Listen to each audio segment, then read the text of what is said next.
இங்கே எல்லாரும் நல்ல சுகம். பிரின்ஸும் மோனிஷையும் வீட்டில் தான் இருக்கணும். சரி, நான் அவங்கள்ட்ட ஃபோனை கொடுக்குறேன். தங்கச்சி, யாரோ தெரியாத சொந்தக்கார ஏட்டியா ஃபோனை வலிச்சாச்சு. ஐயோ அம்மா, ஏன்டி என்னாச்சு? ஐயோ சொல்ல முடியாத ஒரு நெஞ்சு வலி, ஹார்ட் அட்டாக் ஆகிருக்குமோ. நான் உடனே ஆஸ்பத்திரிக்கு போகிறேன். பக்கி என்னைய மாட்டி விட்டுட்டு ஓடி இல்லை நீ. மக்களே பேசு. இதுதான் நமக்கு கோட்டு குணத்தில் ஒரு சித்தப்பா இருக்கு இல்லையா, அவருக்கு இளைய தம்பிக்க மச்சனாக்கம். பேசு மக்களே பேசு.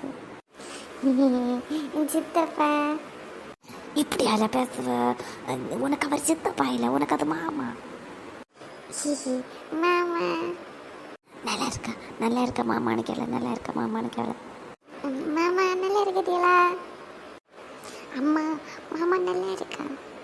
பேசு மக்களை பேசு. மாமா சாப்பிட்டியலா அனுக்கல? மாமா சாப்பிட்டியலா? அம்மா மாமா சாப்பிட்டான். எதெങ്കിലും பேசுவல, சொந்தக்காரர்கள்ட்ட 4 வாரத்தை பேச கூட தெரியலையே இந்த பையனுக்கு. ஹலோ மாமா, இங்கே நெட்ஒர்க் இல்லைன்னு நினைக்கிறேன். ஒய்ஃபை கனெக்ஷனில் உங்களுக்கு கால் பண்ணேன், சரியா? ஓகே பிள்ளை, ஓகே. ஒய்ஃபை கனெக்ஷனில் கால் பண்ணேன். ஐயோ மாமா, ஒய்ஃபைக்கு எழுதி கொடுத்துருக்கு. 2 மாதத்தில் ஒய்ஃபை கனெக்ஷன் கிடச்சிடும். அதுக்கடுத்து நான் உங்களுக்கு கால் பண்ணுவேன், ஓகேவா? பாய், குட் நைட், பாய், ஸ்வீட் ட்ரீம்.